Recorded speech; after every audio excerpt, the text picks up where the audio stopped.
O Moído do Dia. Informações sobre o que acontece diariamente na cidade e região.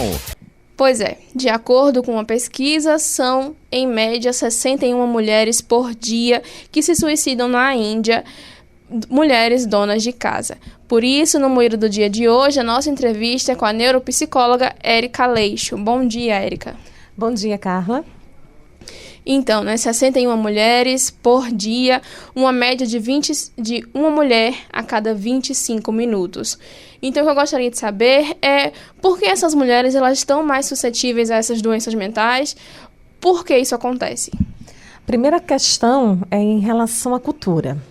Quando a gente traz o contexto cultural, é uma coisa muito forte. Por quê?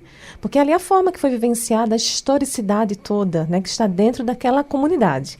Então, isso faz com que aquelas mulheres que são vítimas dessas relações, né, no sentido de ser doméstica, de vivenciar aquele processo todo de anulação de si. Então, são mulheres que deixam de sonhar, são mulheres que deixam de vivenciar a sua própria história para vivenciar a história do outro. Então, automaticamente, essas mulheres, se vendo vítima dessa situação, perdem todo o interesse pela vida. É como se perguntasse, né, para que eu viver? Qual o sentido que se tem? Se eu de fato, não tenho, né, vida. Então, levam essas pessoas, essas mulheres, principalmente, a buscar uma forma de lidar com aquilo, ou seja, de fugir. E a única forma que elas encontram, muitas das vezes, é tirando a sua própria vida. E como nós podemos ajudar essas mulheres? Como reverter essa situação? Quando a gente fala em relação à Índia, fica bem difícil, porque existe o contexto cultural. Mas quando a gente traz para uma realidade mais nossa, próxima, a gente tem que levar em consideração que existem alguns princípios que a gente tem que tomar cuidado. Então, o primeiro ponto é a educação. Educar mulheres no sentido de fortalecimento, levando elas a entender que é possível sonhar, é possível realizar os seus sonhos. Então, esse é o primeiro ponto.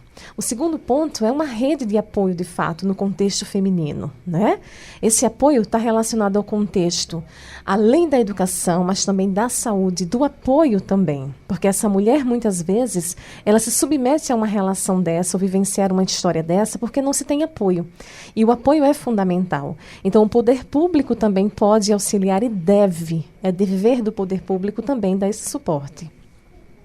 E como ajudar uma mulher que já está adoecida? Porque o que você falou é como evitar que isso aconteça, mas o que fazer depois que já aconteceu o adoecimento?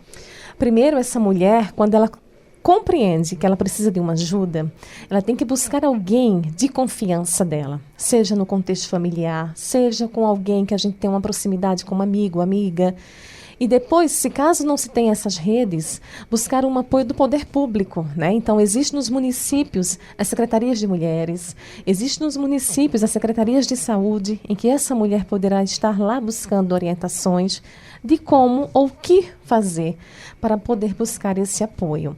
Porque, dependendo da situação, receberá e precisará receber um auxílio grande. Um auxílio em que sentido? De apoio, né? Tanto no contexto terapêutico, também na questão medicamentosa e todo um apoio, né? Porque não adianta eu tomar só a medicação e ter um apoio psicológico se a minha casa não se tem um suporte, né? Financeiro também. Então, isso aí também entra neste apoio. Está bem. Muito obrigada, Érica. Eu que agradeço, Carla. Você conferiu no Moído do Dia de hoje uma entrevista com a neuropsicóloga Érica Aleixo, que falou sobre como ajudar mulheres que estão sofrendo com doenças mentais e como evitar que esses problemas aconteçam. Carla Nogueira, Rádio Cidade. Todo mundo ouve, todo mundo vê.